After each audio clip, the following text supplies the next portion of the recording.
we on Boss Talk 101. Yeah, we gon' talk, we gon' have fun. We be on fire, we be lit. It's a unique hustle.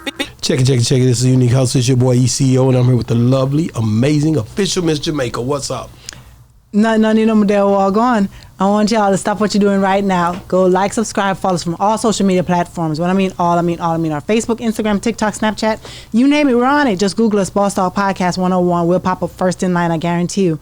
But y'all see us in the streets and talk about, man, I love what y'all doing. Keep up the good work. How can we be a part of Boss Talk? This is how you can be a part of Boss Talk. Under each and every interview, including this one right here in the description section below, there's a link that says join our membership. Click that link, follow all the instructions, and that's how you see all the exclusive content. Y'all been asking us, where's this interview? Where's that interview? You got to be a member to see it. Or go download our app, which is on Apple or Google Store. Go download bosstalk101.app. And that's how you get to see all our exclusive content. Y'all been asking us, where can I get the merch? That's where you can get the merch, on our app. Thank you in advance, and we love you. Man, listen, man, we got a guy in here today, don't need no introduction. He's family, he's on here, he frequents the show. Mm-hmm. It's my guy, man. SmoothVega is in the building. What up? Hey, look, before I go any further. I'm sorry. I don't know what good. That was. Hey, you know, we could have the theme music in the backdrop. Go ahead. I'm not mad at it. Listen, man, I got to start off by congratulating you guys on the growth. Last time I was here, I don't even think I had 100,000 subscribers. Yeah. Y'all done tripled. Yeah. Y'all got big interviews, man. Y'all got an app. Man, it's just moving, man. And it's beautiful to see it, man. It's really beautiful to see it. Because last time I was here with D. So it was really cool to see it, man, you know? That bring back memories, man. I miss D. My boy, Big D, was one of them guys that were going to check on me, and we were going to always chop it up. Yeah, always talking on the phone. We going to argue, talk, whatever. And I just, I miss that. You know what I'm saying? Yeah, but he was just going on the gatekeeper stuff. He was one of them ones, but, and the one thing about D that I miss a lot is the fact that, like, he always advocated for me. Like, he was always one of the guys that kept my name in the conversation. Like, hey, man, I know y'all are talking about all these guys locally and regionally, but SmoothVega one of them ones. Yeah, Vega's one of them ones. So I appreciated him. So yeah, he's definitely missed. Did that motivate you to go on, or did that help you in a time when you was like, man, or you always knew I'm gonna be this guy and I'm gonna keep pushing? Man, listen, dude, I've always had that self-belief. I know what I'm capable of. I know what I do and how I do it. I don't know that I've always cared to I've always considered myself like an island. Right, like I'm my own thing. I don't bother nobody. If you know about it, you know about it. If you don't, you'll find out about it. If you want to find out about it, if you don't, it's cool, right?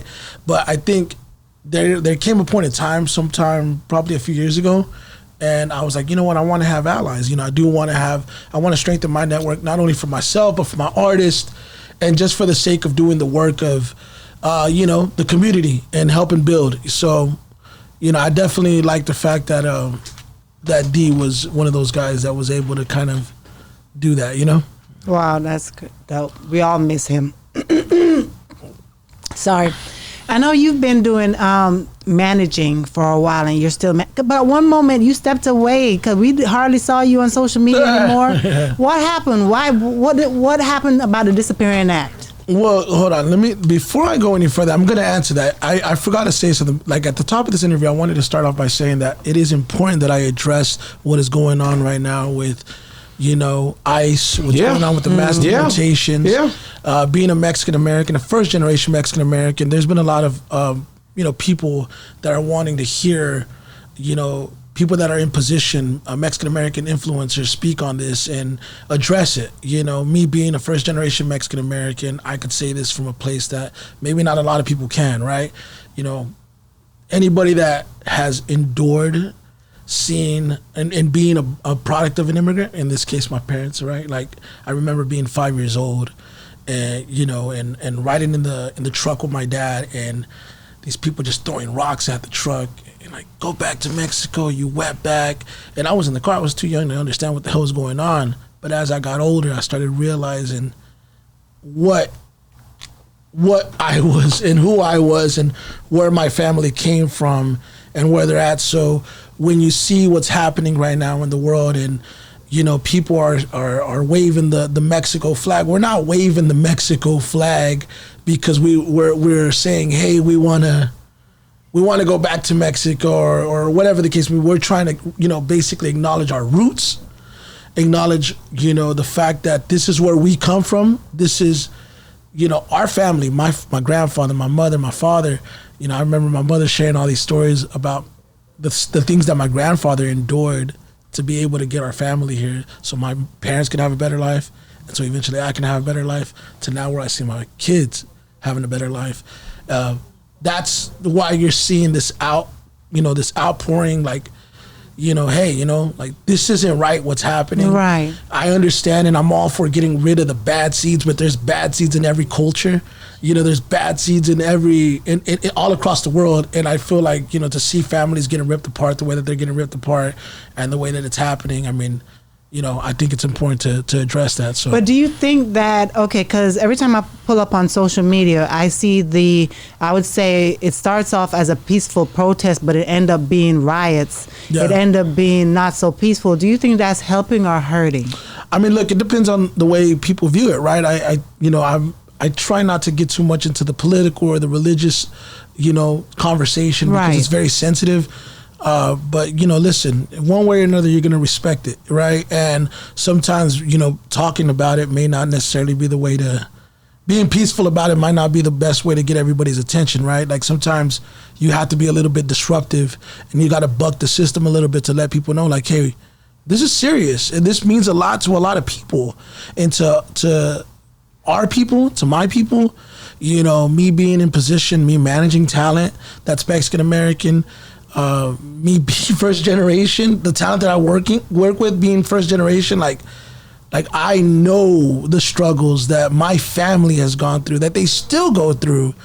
So yeah, sometimes you gotta buck the system, I think, but does it hurt more than, like, it's based on perspective, right? Like I'm not the type of guy that's going to go into the middle of a protest and be like, all right, we're going to burn a car. You know what I mean? And I wouldn't advise anybody to do it. Right. But if that's what we got to do to send the message across, then I think that's what's going to happen, unfortunately. What do you think the U.S. would look like without immigrants? You know what I mean? Like, come on. I think everybody knows the answer to that, right? Like, I don't think that there's a world that exists in the United States, right, without the presence of immigrants, right? For me, like I said, when my family crossed over, they did it with the intention to give us a better life. Mm-hmm. They weren't criminals. They just came here to work, right? They just came to work, and to be able to see my kids now. My kids are spoiled as hell. Like, right. They ain't got no idea what their ancestors did. Yeah, with their great grandfather and their grandfather, and they have no idea. But that's your job to tell them. Exactly, and I also know that, like, when I see them, and sometimes every now and then, because my grandparents passed away a few years back, right, I'll go and I'll pull in and I'll sometimes just sit in the driveway and reminisce. And go, we've come a long way.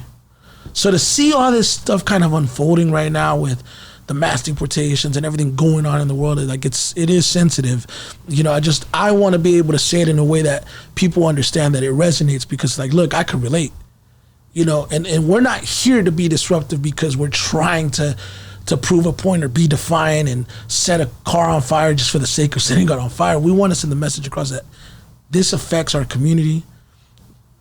This hits a chord that people may not realize, and so when I see it, I understand it, and I want the world to understand it as well. So let me ask you this. When you watch, whether social media or people who are being affected by this, do you see where they are deporting immigrants from all over, or are they just targeting Hispanics?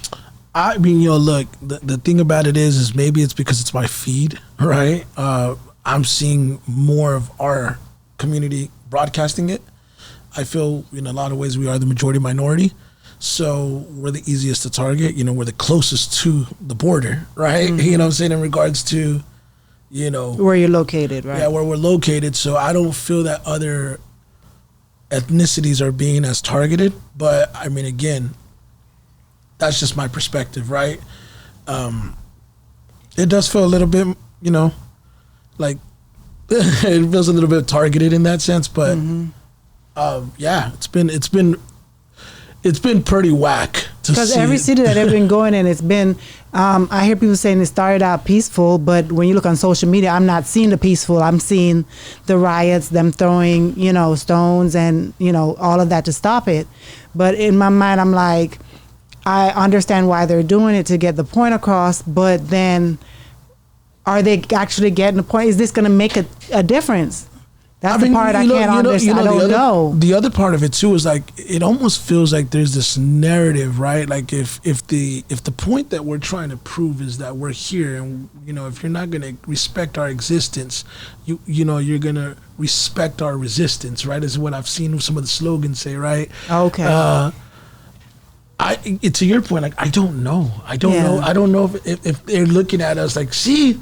They are crazy. That's what I'm like wondering. But at the same time, our voices need to be heard. Mm-hmm. The same way you see people marching during Black Lives Matter. This is us being able to say like, hey, you know what? We're not in agreement with this. Y'all need to, y'all aren't seeing how this impacts our community, how this affects our families. Look. I have family members now that are still undocumented, right? The easy thing to say is because right now there's a lot of people that are getting brave on social media. They're like, hey, go back over there. You don't belong here. And it's like, but they're not criminals, right? They're just trying to make a better life. So, yeah, man, it sucks. It sucks what's happening. And I do think that it's important for myself and for other influencers that have a platform at very least to stand in unison with our people. I don't know if you remember this, but when I first came here, I don't remember which president was it. Was it Clinton? I don't remember which president, but there was a president who I think it was for a month or a certain period of time, he allowed any illegal immigrant who has been here for over, say, 10 years to go in and get their citizenship without any problems, without anything. This is the time, this is the window. Go ahead and bombard, because I knew a lot of people who went and got their citizenship during that time. They didn't have to go marry somebody. They didn't have to do any of that.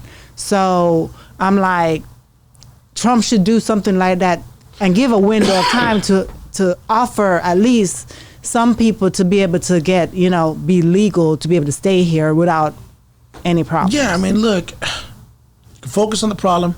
You can focus on the solution. Mm-hmm. We have to figure out what that solution looks like. Do I think the solution is burning cars and setting downtown on fire? No.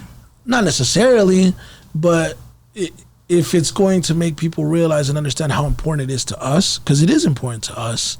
It's important to me. I might not be, in the middle of the protest with the people yet, right? Oh, it might come to Texas. Oh, trust me. It's coming to Texas. No, I got a text message. Yesterday. They're doing something on Sunday. They're like, we want you there. And I'm just like, mentally, I have to prepare to be there.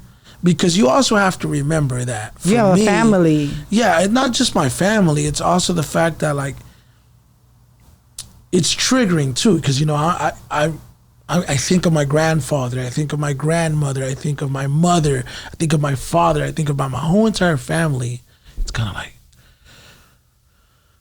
is that what they really wanted from me? But at the same time, it's like, I'm thinking about the struggles that they've endured to get us here. So it's like, nah, it's worth it. For me, it's worth it. But at the same time, it's just like, it's a lot. It's definitely a lot. And you just got to be careful, because at the end of the day, it's more than one way to skin a cat. So the solution, what can I do to resolve and be impactful without getting everybody hurt or anything like that? Yeah. But, a lot of times without bloodshed, there is no change. Absolutely. Which is what I was telling her. Sometimes you got to be a little disruptive. Sometimes you got to buck the system. It doesn't necessarily mean go set everything on fire. But if you got to get your message across to let people know that this is important to the culture, to the community, to our people, we're going to do what has to be done. That simple. Wow. I guess I'll pull you through to the Sorry about that, guys. It's okay. I had to say that because, trust me, I've been getting on social and people are like, you fucking influencers that have a platform that are Mexican American aren't saying anything. Y'all need to, we don't need to do anything, but I agree, something needs to be said. Because if we're not speaking from experience from our family, at very least, we're speaking to the audience that supports us. Wow. Wow. Man, just the managing part of music. Let's get to it, man. Oh, man. The nitty-gritty. Yeah, I asked you that question. You ran from it. No, I'm sorry. I'm back. I'm going to give you the best manager stuff. I forgot. I asked him something about management, but Well, She asked me why I went on like hiatus, like why yeah, I that's money. what I you asked actually you, got yes. away from the social media, like doing the podcasting, like we were seeing. You changed it up. You switch your game up, switch your style up. I heard somebody ran you out the game, but we're not gonna go there. I just know that I heard somebody ran you out, but now you back. Like, did something happen? And now what happened? Nah, nobody ran me out the game, man. You know, that's so funny. No, man, in all honesty, what it was is that, you know, first and foremost, the goal has always been to level up, right? Okay. The goal has always been to evolve. I don't think you know, I just turned 40 years old, so my mindset has completely shifted. I think around the time that I was, you know, coming around, you know, the last time I came around, there was a little bit of like, all right, you know, is it the promoter? I'm still acting as a manager. Do I want to be the podcaster? Do I kind of want to just mix it all up and just be a brand? But around 2023, you know, I started managing an artist that eventually got signed, took off. And you look, man, to me, I'm such in this space where it's all about, you know, bringing out the best out of every situation and trying to, you know, see certain things through. So I did put a lot of my personal goals on hold. And I'll be the first one to tell you guys, I was just thinking about it on the way over here. I was like, damn, dude, like in 2022, I think that might have been the last time I came out here because I was around the time I was working the 3-6 Mafia gig. Yep, that was it. And you were like, yo, man, when you can get 3-6 Yeah, Mafia? when you gonna get DJ Paul on my stage? I had so many people on here that been dealing with them. It's like, but then you get who you get. You know what I mean? Somebody just said Project Pat, he be perfect for Boss Talk 101 because Chico Bean went viral on here from my Instagram page for talking about Project Pat, and you know he ministering and helping people. They've always been dope, man. Well, so I'll give you a little bit of a stat. So in 2022, which was that year that I did the event, I cleared about, you know, not to put my finances out there, but I cleared about a little over $250,000 for the year. The following year, I decided to manage an artist. I went essentially full time helping work this artist, build that artist. I actually made $175,000. I actually took a $75,000 pay cut. Wow. Doing it, and not only doing it, but putting a lot more time, physical time and labor into it, like traveling and all that. And I think that's one thing that it signifies is A, I believed in the situation. B, I'm very passionate about what I do and passionate about building talent and seeing talent through and helping them elevate and get to that point. But at the same time, from a business perspective, it's like, man, I'm stretching myself thin. You know what I mean? Like, if you really think about it, I'm stretching myself thin in doing so. So I feel for me, and you know, that 175 wasn't from one situation. That was collectively of everything I did over the year. Because I've always been somebody that's had my hand in multiple situations. Right? Definition of a hustler is what? Multiple strings of income. Right? They always say the average millionaire has 7 strings of income. So to me, it's like in order for you to be able to make the money that ultimately you want to make, you got to be able to do a little bit of everything. Right? So between live events, between managing, between whatever other sources of income that I had, that's how I get to the number, right? I think management is very rewarding whenever you're invested. It's like the role of a head coach, right? The role of a trainer. You know, you want to be able to build your fighter up and you want to be able to bring out their full potential. But I do believe that in the artist manager role, right? In the artist manager role, it has to be pretty established from the jump. Like, if this isn't considered a partnership, it's not going to work. You know, if one side feels more important than the other, it's not going to work, because at the end of the day, I'm not your average manager, right? I come in with relationships. I come in with resources. I come in with experience. I have knowledge in a lot of different areas. So if I'm coming to the table with all these things, I'm essentially building your brand, not only with you, but also for you. So one thing that I've learned over the years, especially dealing with so many different major record labels, is that don't let anybody tell you different. The number one thing that means the absolute most in the music business, can you guess it? Ownership. It's ownership. You got to be able to have ownership in what it is that you're doing. And so when I started analyzing and assessing, like, hold on, well, I made more money here in this year than I did in this year. My time is valuable, man. You know, because that's one thing you can't get back. You know, you got to remember, I'm away from my family. I'm away from my kids. I'm losing personal time on my personal goals. Like, you start stretching yourself thin. You got to learn how to work smarter, not work harder. And if I'm spending more time making you rich than making myself rich, then hold on, there's a little bit of a disconnect, right? And the only thing you really ask for in these working environments is to be appreciated and be respected. And if that does not have a place, or if that isn't happening, then you got to start figuring out, well, is this really for me? You know what I mean? And a lot of times, you know as well as I know, you see the artist-manager relationship clash all the time. All the time. How do you pick an artist, though? Like, artists don't have nothing to manage. Like, some of these guys you pick these people and they don't even have a career that's even on a level to you. Now, it's a difference when you pick an established artist, right? I'm just thinking. I'm asking you. Yeah, absolutely. I mean, but versus picking somebody who is trying to figure out how to be an artist. What are you managing at this point? So you got to be careful on how you pick who you manage. Am I right? No, absolutely. And which is better? Is it better to pick one that's already established or pick one that really don't know what they're doing? Really don't have nothing to manage. Because you ain't got nothing to manage if they not established. Yeah, yes and no. I think there's a few ways to look at this, right? Because I'm still in the belief that artist development matters, right? Mm-hmm. I still am willing to get my hands dirty and develop talent, right? A lot of people don't want to do that anymore. Yeah, but they got to know that's what you're doing. No, you got to explain that to them. I'm sure some of them know that, but not everybody knows that, right? So when you're developing talent, that's you building it, right? Mm-hmm. If you take an artist that might already have motion or have something to potentially manage, you still got to create infrastructure for the talent, right? Because a lot of those talents might have something to manage, they just don't know how to put it together. Wow.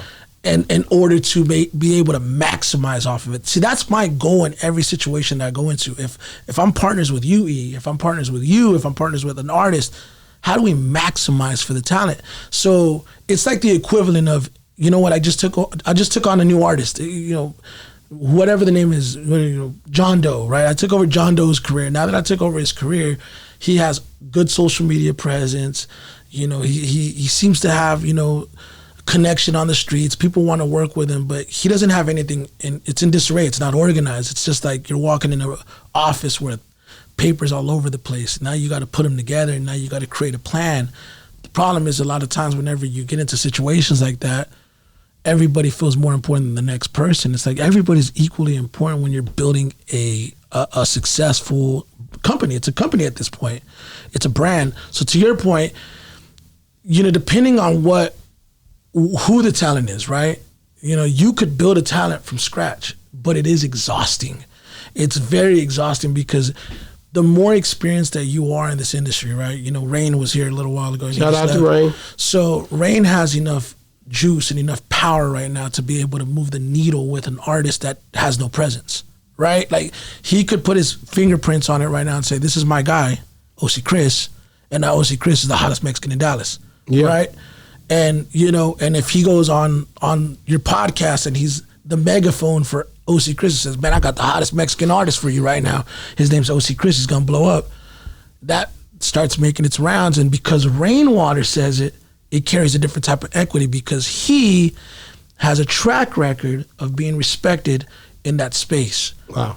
You understand what I'm saying? So who you're aligned with plays a big part in how far along this can move along and how fast it can be moved along. Because in all honesty, like, I believe right now if I put my hands on an artist, doesn't matter where they're at in their development, where they're at in their progression, I could fast track them.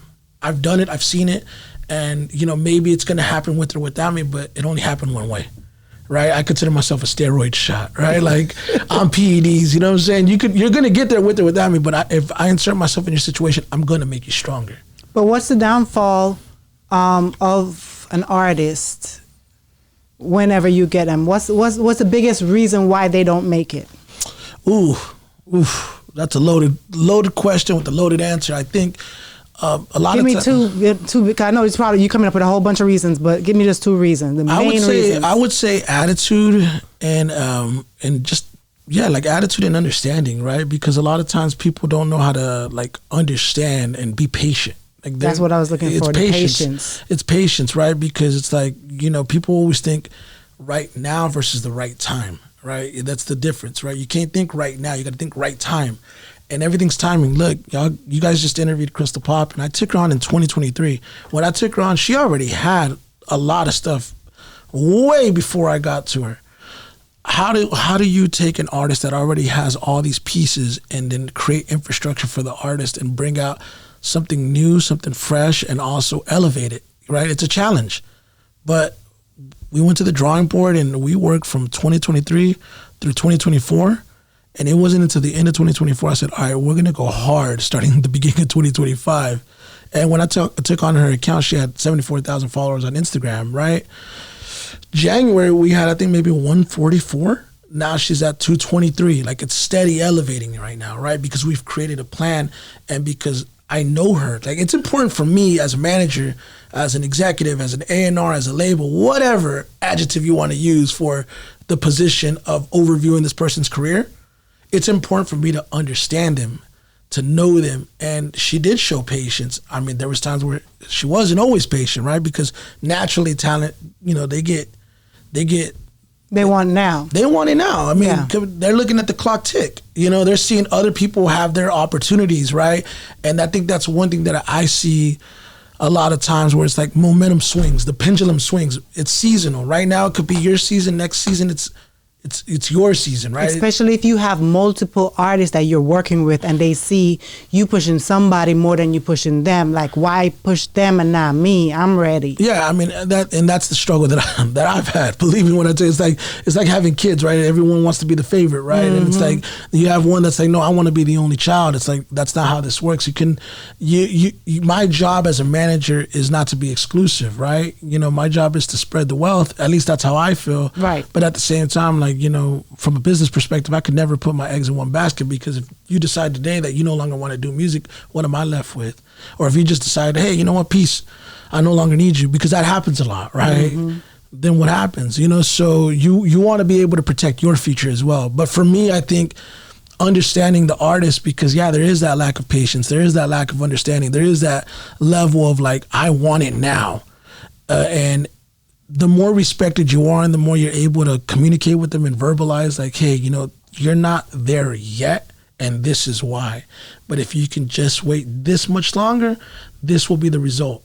But we got to work on it. Like I always tell people all the time, talent gets so fixated on the end result versus the process to get to the end result. We need to learn to master the process. We need to learn to really like hone in on the process, and then the end result will come. It's like everybody just wants the end result. But what would make you fast track an artist compared to another artist? Like, do you understand that question? Yeah, I mean, I don't know that there's... Is it because then if you get an artist that's older, female artists especially, because, you know, I think females have more of a tick and talk clock or whatever. Oh, yeah, internally. Internally, and also being an entertainer, because nobody wants to see an older artist on stage, you know, rapping about something for these younger kids when you are older and so forth. So they have a certain, she can't be 50 on stage trying to, you know, make it and haven't made it yet. You see what I mean? You know what? I that's such a good question too, because like I vet talent, right? So I try not to rush anybody, you know, and I say this to people all the time, like I don't get excited when I hear talent anymore. Like I could hear somebody that's great and be like, okay, cool, let me see where they're at in 2 to 3 years. Because if they're here in 2 to 3 years, then that lets me know that they have a little bit of dog in them, that they're going to stick around. Most people don't have that type of drive, right? They get rushed into the industry. You know, there's an artist that's prominent right now, and I'll tell you guys off camera, I'm not going to say it on camera, but, you know, he called me about him in specific, was like, yo, man, I've heard a few things about this kid. And I'm like, yeah, I mean, from what I've heard, a lot of it's true. And my experience, it's somewhat true as well. But like, if you want the truth, they didn't vet this kid. They saw the talent. They thought he was talented. They threw him in the game, and then they're realizing in real time this kid's immature. You know, he has a bad attitude. You know, he's doing drugs. He's drinking. He's acting out. I know what you're talking about. It's like, what else would the fuck you expect? You didn't vet him. You didn't groom him, you didn't prepare him, you didn't show him how to be mature in the industry. Like, so now you're getting the side effects of rushing a kid in the game, right? It's like, you're a boxing fan, you fucking interviewed Bill Haney, right? Like, imagine us, building up a pro boxer, and like we get excited because he could throw a strong punch, and then we throw him in a championship fight too early in his career, he's gonna get knocked the fuck out. Right. And then when he gets knocked the fuck out, it's like, what do you do? Now you got to rebuild his confidence, and some fighters never recover from the knockout. But it's like we got fixated on the talent. That's right. And we only rushed him because of the talent. We cannot do that. But that's what we do, right? That's what we do. Like, I think we crown prematurely. We get excited because everything's so viral now. Everything's so microwave. We put it in the microwave, it gets cooked, and then we release it. It's like, what the fuck? Like, this ain't a real full course meal no more. You know what I mean? Like, we really got to think about the long term. So I try to make sure that the artists that I work with, that I don't fast track them, because it's a disservice to them, to be honest. I got a talent right now. Man, this girl's so incredibly talented. She's just not ready yet. She's just not ready yet. That's the only reason why I haven't gone full-fledged with her. Okay, when you have an artist, how do you know that they're ready? Like, what does it take for a person to prove to you that they're ready? Because you can find an artist right now, and when you talk to them, they're saying everything that makes you feel like they're ready, even without you teaching her anything, because she already probably knew a lot. There's a gift to having initiative. And when you see somebody that takes initiative for themselves, that's a gift, because most people just sit around and wait, or they just kind of mope, they complain. So when you see people like have that initiative and good attitude with a smile on their face, ready to work, and just doing things, whether or not you're pushing it or not, like just kind of moving it along, that to me is a good indicator of like, okay, you're there. You have that hunger. So case in point, Crystal Poppin', right? I just mentioned, like, I'm kind of, feeling her out, kind of understanding what her personality is, what's important to her, how to work her. But man, I'm gonna be honest with you, like probably sometime mid-time last year, I started seeing certain things, like that girl's moving with or without me, right? She's gonna be in the El Paso fucking museum, and she's gonna get a mural on the wall. She's gonna get her own day in El Paso. She's established, and she's gonna keep it pushing. She's gonna be, hey, I'm doing this, hey, I'm doing that, hey, I'm doing this, hey, I'm doing that. And then also just that hunger. You kind of just sense it, like, but more than anything, it's the attitude. You could just sense, like, man, you got your head on straight. You're mature. You're not gonna get distracted. You're not gonna get deterred. You're not, I used to say, 50 Cent says, get rich or die trying. To the rappers, I would go, get a bitch and stop trying, right? A lot of people get a girlfriend and they stop, right? They get married, they stop. Girls get a boyfriend, they stop, right? Because that is, one of the things that... They get comfortable. Some people just don't know how to balance work life and professional life, right? But, I mean, I was like, she's checking off all the boxes. She's initiating phone calls. She's calling me. It's not me just calling her like, hey, this is the next move. You're telling me. I was like, all right, you know what? You're ready for that push. And whatever you do with that push, we'll see what happens next. Do you ever manage black people? Because every time I look around, you managing all Hispanics, bro. I'm gonna be honest with you. In the hood, black dudes is talking about this. Managers, everybody, all like the talent. Like, we got SmoothVega in the city. I think he was on that gatekeeper list, but he ain't dealing with no blacks. Only blacks he dealing with is Dave East. He dealing with established people, Lil Jon and the East Side Boy. What about these black artists in Dallas? Why you didn't get Zillionaire Doe? Why you didn't get Four Bats? So I'm gonna tell you, man. A few different things, and I want to touch on that. No, because this is a valid question. This is a good question as well. First and foremost, like, I don't see color at all, right? Like, I grew up. You had 3 black friends. I done heard the story. All 3 of them, you knew which one of them motherfuckers He come said over. 4. He said 4. Nah, man. But no, for real, like, it was funny because early in my booking career, when I first started promoting, like, I'll be the first one to tell you, like, 90 to 95% of the shows I've booked have been black brothers. artists, I know that. I'm looking at your page. No, but it's so funny because early on, the Hispanic community would attack me. They're like, you don't look out for Hispanic artists because you only book black artists. And I would get this sometimes. Satisfy everybody. Yeah, now it's like, you only work with Hispanic artists. It's like, damn, what the fuck, dude? No, but let me address that. Like, there's a lot of people that I do work with behind the scenes that I believe in, that, there's artists that have asked me to work with them. Specifically, one of the artists that asked me to work with them that I'm that I really believe in, that I advocate for, and then I've done my best to kind of help along the way as however I can, is actually Ty Harris. Okay, so shout out to Ty. That's my boy. He just left. Ty's my guy, and I believe in Ty so much. And Ty had asked me to work with him probably about a year and a half ago, 2 years ago, and I was like, bro, I'm going to do you a disservice. I don't have the time right now because he deserves full time. And I recently connected him with Paul Wall, and anything that I can do to kind of put him in position, I'm going to do. And I don't need to broadcast it. I just really want to see him win. Yeah. We've done that, helped him with social media stuff. The girl that I mentioned that I said is not ready yet, she's actually black. Thank God. Not that it matters, right? Not that it matters, right? But no, I mean, the challenge as a music executive is I don't want to be boxed in. I don't want to be pigeonholed, right? Like, that's right. I would love to manage a rock group the same way. You would manage a country artist? Yeah, I would manage a country artist. No different than I'd manage a fucking... Didn't you go down to... I think you went down to Universal in Tennessee or something back in the day? Yeah. So that was back in 23. I remember that. I managed a country artist, I'm not managing them anymore. Well, you did it though. But yeah, I did it, and it was cool. That was a little bit different because there was a little bit of a personal relationship there that I had. Okay. So, that was more kind of finishing that story. You know what I'm saying? Yeah. Like, hey, we started this. I discovered you.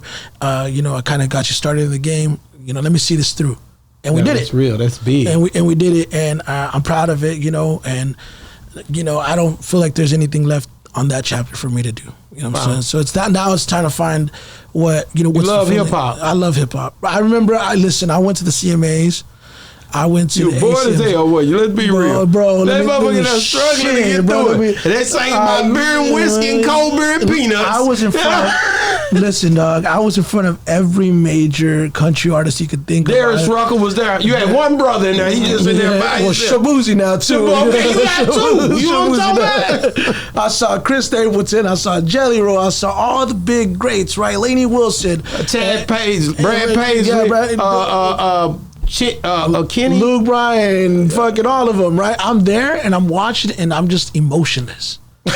I feel nothing. I could respect their vocal game, like, yo, they're dope vocally. The musicality is awesome, but I'm not into this. I went to a Jordan Lucas concert a few weeks later and my heart's pounding like, oh shit, he rapping his motherfucking ass off. I love this, you know what I mean? Like, because that's my passion. You know what I mean? Like, I love not just hip hop, I love Latin music. I love R&B music. Yeah, reggaeton. I'm not reggaeton. Yeah, you're a reggaeton guy. I'm starting to get more into the Mexican regional stuff. You know what I'm talking about? It's tugging on the culture stuff, but I definitely love like fucking R&B. I grew up on Boyz II Men and Jodeci. Like, I didn't grow up. You're an R&B type dude. Yeah. Drew Hill, man, come on now. Bro, you seen that Hispanic kid this dude that be sounding just like Michael Jackson? No. What? Just like him. Exactly. You ain't seen him? No, but I'm a Michael Jackson fan. Oh, I'm gonna let you hear him because I think I sent him to my brother. And as unpopular as it sounds, I'm a big R. Kelly fan. That dude. It's musically. Musically. He better get out. Musically. I'm saying. But look, I mean, to the point that you're saying, right? Like, there is that consensus that like, oh, I don't work with anybody outside the Latin community, and I hate that it's like that because I don't feel that way. We watching, homie. That's all I'm saying. We watching. When you're dealing with a black artist compared to any other race, is there any difference of how you would build a successful artist brand? No, I think the process stays the same. The process stays the same? Yeah, the process stays the same. The resources are still the same. It's not like I have a Rolodex of just like, okay, this is my Hispanic Rolodex. This is my urban Rolodex. This is my white Rolodex. It's like, no, it's just a Rolodex. Like, but I would think because certain record labels might be, people don't understand, and I would assume they do look for people according to race, how you look. Oh, I might be looking for a black artist right now. Yeah. Or I might be looking for a Hispanic artist right now. I might be looking for a female right now. So it all depends on who it's so they're looking for. Funny because I didn't want to be boxed in for so long, right? I always used to tell people, I'm not a Mexican music executive. I'm a music executive that happens to be Mexican. That was like my slogan, right? That was my where the bosses talk, right? But no, man, like in all honesty, like I've done my due diligence, right? Like anytime I've talked to labels, I recently talked to Riggs Morales, who was the VP at Def Jam. I sent him Ty Harris's music. I put Ty Harris in Orlando Warren's inbox, you know, and I was telling these guys 2 years ago, you know, like no different than I put Crystal's music in their inbox, right? Like I try to shed light on people that I see that are moving the needle and that I feel that are ready, right? Because, you know, again, my opinion's not to be all end all by any stretch of the imagination, but I try to kind of get a good vibe and a feel before I just thrust them into the... Yeah, because it looks bad on you if you give them somebody who's not ready. They might not trust your judgment again the next time when you come with somebody else. Yeah, exactly. And that's what me and him were talking about, because he had asked me about that specific artist. I was like, well, man, like, I just don't think the kid was ready. And I think I think you're seeing it in real time. He's starting to evolve, but it's like, but there's been so much damage control that has to be done, because, you know, it's just like you let a seed that wasn't ready in. That's it. That's right. That's it. You know what I mean? Like, and that's why it's like you see so many guys come in and out so fast. But yeah, I mean, trust me, like, I feel the only thing that I look for now, I try to stay more in the brand friendly space as possible, because I have been working a lot more with like pro sports organizations, the MLB, the NFL, the NBA. You know, I just did some stuff with MLS, which is the soccer, you know. That's hard. You know, I'm working with the, like, you know. So you manage anybody? I will manage anybody that I think makes sense. You know, I started... So it's not specifically to music. So you talk about, you know, I feel like I'm defending myself now, right? Yeah. But you talk about, in terms of me working with, you know, black artists, I just started working really closely, and, you know, I'm officially a part of their team is Ron Killings, who's a pro wrestler, who's on WWE. He's doing music. He's right now the hottest pro wrestler out right now. He just did 15, 16 million views on Instagram this past weekend with the main event with John Cena. And so I love me some John Cena. Yeah. Yeah. So it's like working with him. But, you know, like I said, I've worked really closely with, you know, Royce the 5'9", so on and so forth. That's hard. But, you know, for me to find somebody, you know, locally that I would really want to put my arm around, it would take a lot, you know, because before Getting Money, Lil Ronnie passed, and before Yayo got out, you know, me and Ronnie sat down at Frijoles on Roof Snow in North Richland Hills, and he was like, yo, I really want to get you involved with Yayo when he gets out.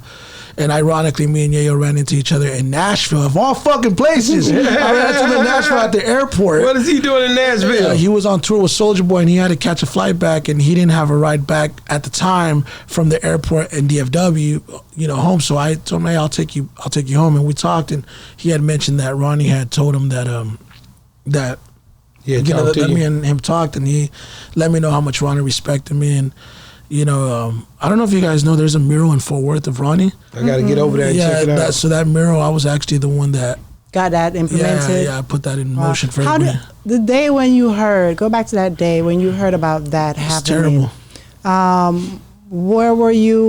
What was your response? All of that sort of stuff. I was on Instagram, and I saw one of the blogs report it. And I think, you know, just like anybody else's reaction, it was very like... It was like, that's a lie. Let me call. I don't know that I felt... I think when I saw that his daughter was part of it, that just devastating. There's no way to word it, right? And, you know, for those that may not know of Lil Ronnie's influence in Fort Worth, like, he's very well respected, and, you know, because he was very behind the scenes with it, like, he played a really big, vital part in the culture of Fort Worth shifting, right? Like, I like to believe that, you know, Fort Worth was really the beginning of the YouTube wave in DFW, right? Those guys really transcended the shape of DFW music with with YouTube. Say what anybody wants to say. Like, I really believe that they were the front runners. Mm-hmm. And I know for firsthand, I ran into Yayo maybe 2 weeks ago at a festival, and, you know, he acknowledges the level of influence that he had in his career, and how much, you know, he's a byproduct of his you know, environment, his mentorship and his wisdom. Okay. Yep, and so, you know, it was very devastating in that sense. And, you know, I don't want to, you know, act like we were just the best of friends, but there was absolutely a respect level there, and I definitely really appreciated knowing him. And as E would say, he was one of my 4 friends. Right? So now you have 3. I was telling people all the time, I was like, yo, man, he was my hood pass, bro. You know what I mean? Like, I was good everywhere because, you know, I rock with those guys for real, man. They're good people. But anyways, you know, like in full transparency, what I when me and him talked at the table, it's like, yo, I want to get your help. You know, like, you know, he never really truly been managed, right? Like, he wasn't implying for me to manage, but just kind of help us, you know, move this in a certain direction, because he had showed me how much money they had in TuneCore, which is their distribution. It was like, yo, what the fuck, dude? Y'all got stupid money in there. And we were talking, but, you know, that brand friendly stuff that I was talking about, like, you walk, talk, hang with a duck, you know, you ain't a mongoose, right? So that's right. You got to be very selective of who you attach yourself to, because, you know, their issues become your issues. Exactly. So on and so forth. And there's nothing but respect there, but, you know, I don't think that there was a fit. We would be a fit in that sense. And you knew that because you're from there, so you know what's going on. Yeah, for sure. And not only that, I mean, there's so many guys even now that contact me like, hey, you know, you want to get involved? I'm like, if it makes sense, we'll do it, you know. But if I start getting this weird indication that, you know, you got one foot in the streets and, you know, one foot in the music industry or the music game or whatever adjective you want to use, right? Man, I don't want to. I don't have the time to lend that. So they got to be straight in the music for you to be able to take them on. Yeah, I think so. Now, more so now than ever, right? Because my time is valuable, right? And that's a big ask for a lot of people right now, right? But I do believe that there is that exists. You just got to find it. And, you know, to your point, dude, I beat myself up all the time. You know, even as a promoter, like, damn, how did BigX the Plug slip under the cracks? How did like a Post Malone slip under the cracks? How did like a Four Bats? How did Yellow Beezy even? You know, when these guys were on the way up, why didn't I work with these guys? Why didn't I book these guys? Why don't I have a tighter relationship with those guys? And it goes back to that. Well, you ain't even checking on the new Dallas right now. Man, I try my best. Man, saying that though, man. I'm trying to sell money. Them boys gone, man. You missed out again. Like you got to go to the hood, baby. Over there in No Cliff. I ain't afraid. You ain't being in the hood enough. You got to pull up. I ain't afraid of the hood. You know, it's just like, you know, I was in fucking honky tonk Nashville for fucking 2 years. But you know, BigX the Plug, just to BigX Plug. He been on the show when he first started. A humble guy. Incredible. What very humble. Wasn't he, mate? Like when he started this Would you say that he had a good attitude? Yeah. So don't you think that plays a big part in his success? It plays a big part. And how many guys have you interviewed, without saying any names, that had a bad attitude? There's a bunch of them. So how many of those are successful? They ain't really doing exactly. nothing. There's a fourth. Some of them quit. That's what I'm saying, though. You know what I mean? Attitude carries such a long way. Like the more likable you are, the more impressionable you are, the more that you're willing to shake hands and not be above. Like people can sense that energy. But I've met people with talent and that had somewhat of a good attitude, and they didn't really move the needle either. I think that there's people that if you're not going to have a good attitude, you better have a damn good manager that's going to offset that. That's right. You know what I'm saying? Because guess what a manager does? They buffer who the people think you are versus who you actually are. You know what they do? They cover up your fucking holes. You know what I'm saying? So like you got to be able to know that. But I think there's, you know, talent. But I hate that it's going to get out sooner or later. Somebody's going to meet. Yep. It's going to get out. Especially we're in an era where social media, where everybody's quick to jump on social media and say, oh, no, do you believe such? No, It gets out. But just like we said, BigX is a cool dude, a nice person and so forth. But yet the other day when we looked on social media and I showed it to him. I saw that. You saw him in the casino and the person was mad. But I can understand both parts of it. Like, I'm in my space. Yes, I'm in public, but just because you are a celebrity or a popular person out in public, that don't mean that you want to be bombarded. Sometimes you want to be just enjoying gambling or whatever you're doing, and you don't want to be bothered. But yet we were with Ice-T once, and he said he don't care where he's at. If a fan come up to you, because these are the people who are paying your bills, really, if you think about it, by buying your merch, buying your records, buying your whatever, he stops what he's doing and he signs a record, he takes a picture, whatever, because he's paying for the meal that look how long it took Ice-T to get to that. You know what I mean? Like Ice-T probably done had his ups and downs, but he definitely, you know, he's an iconic figure. You know, BigX to go, he hasn't gotten he got a long way to go. Not saying he can't, but I'm just saying it's a long stretch to where he can mature as he goes, and we just thank God and pray that he make it that far. Listen, man, I've seen it firsthand. You know, I used to tell people I'm in the fandom business, right? You know, I have to experience fandom all the time because of the artist. I'm in the fanfare business. Every time I book an artist, people don't know how to fucking act around artists. It's just the reality of it, or celebrities in general. But even up to a certain extent, back home where I'm from, like I have a lot of reach, and I don't like to toot my own horn, but I have had people that recognize me when I go out. And there was one time in specific, well, there's 2 times where it was very uncomfortable. And one time I was at Whataburger with my 3 kids, and I'm literally eating with my kids, and a guy comes up to me to play me his demo as I have my arm around my youngest daughter, right? At the time she might have been like 7, right? And he's just like, hey man, I was like, oh, okay, I appreciate you. I'm eating with my kids. Comes back around, he's like, but listen to my demo. And I really want to be like, dog, this ain't the time and the place for this right now, right? Like, I'm not trying to hear you. But you didn't do that. I didn't do that, but I wanted to be like, bro, get the fuck out of my face right now. I'm trying to spend time with my kids. Like, it's bad enough that when I'm around my kids, my phone's ringing all the time. So it's like, let me have that moment. And the other time I was at Walmart with my oldest daughter. No, actually, it was my youngest daughter again. And, no, it was my oldest daughter. I take it back. I was walking around and I was going down one of the aisles, and somebody stopped me, and they went up to my youngest daughter and they're like, "Oh my gosh, they addressed her by her name. They're like, you've gotten so big."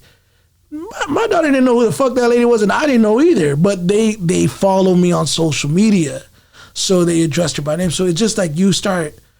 It's gone to the point. I bet you didn't want to post her again after that. I haven't. I don't. We cover the schools that she goes to. If she's wearing a school shirt or yes, that signage. Nah, man. I cover all that, bro. Because people can easily know and then go there and act like they know her. And, Daddy sent me to pick you up. All that sort of stuff. Yeah. But take it from a fan perspective. That fan that went to Whataburger or whatever and saw you. You got to think about this. People who see people that can get them ahead. I may never see you again. Yep. I just passed up an opportunity to give you something. Yep. Even if they gave it to you and say, here, listen to it later, contact me.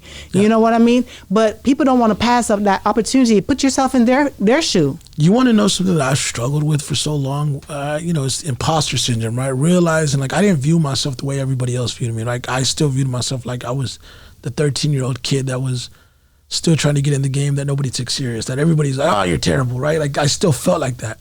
So it was hard for me to accept being viewed as the next step to the next step. Like that's that being viewed as the next step it's a responsibility, and it's a heavy one sometimes. Like heavy is the head that wears the crown, right? But it really is a responsibility. And when people come up to you and they're like wanting you to give them some secret magic wand that you're gonna wave over their career, their music, and be like, all right, this is what you got to do, and I'm gonna make you a star. Like, there's no guarantee in this, right? Wow. The only guarantee that you have is that if you work hard and you put in the work and you do right by people, the universe will bless you, for sure, That's SmoothVega, guys. Man, how can people get a hold of you? Man, if they're trying to reach out and say, man, I want a manager, I think I'm ready. What can they call? Well, they can't. They'll call you. They'll go to the Boss Talk 101.app. That's where you go right now. Love it. You go to the app. You subscribe for $9.99. You know what I'm saying? And maybe you'll get maybe you can submit your demos on there. You know what I'm saying? $10 a demo. You know what I'm saying? And then I'll get my. How can they get a hold of you? I'll get my cut from these guys. You know what I'm saying? No, how can they get directly to you? Direct to consumer. Direct to the source. Man, follow me at SmoothVega. You know what I'm saying? That's it. Facebook, Instagram, Twitter, TikTok. Thank you so much, man. Like I said, it's always a treat, man, when two players meet. You know what I'm saying? It's always a good time, man, when you come around and we get to learn so much about just the artistry, man. And we're going to ask that you always come through. I told you that when we talked on the phone. Don't let it be 2-3 years. I was ready not to come today. Yeah, that's why. And what I do, I check that. It's like, no, you got to come right now. Right now, I go crazy on people when I like, we got to get this done. All that trying to, that's why who I am, bro. I got you. Like, man, it's love, bro. Thank you so much, man, Thank for you, everything. bro. Everything you doing, keep doing it for the city, man. Thank you. And man, the black guys, call him up, guys. I'm challenging them. We want them at least 2 new Dallas people or new Fort Worth. I can play you some producers. No. We want you rocking them all the way out. Bring them on the show next time. And if you really think back, and I'm gonna let this go. Remember when I told him, man, you always can get you got Bun B. I got upset with him for getting Bun B. Yeah. I was like, how you get all the blacks and all these brothers? Because it's easy for the Hispanic. And boy, you must have told to me about that. You were like, you remember that? Oh yeah, I was like, he was offended. I remember it. He's like, no, man, it's not easy for me, man. We have to work our butt off. I said, man, I love your energy, man. And I'm just a big UGK Bun B Pimp C type fan. Too. So I'm crazy about it. So when you come, and you got it. It happened, and now I'm cool with him too. Like I pick up the phone and call him. It's love, man. One's good people, man. Man, thank you so much for coming on the show. It's been another great segment of Boss Talk 101, where the bosses talk. And we out. Yeah.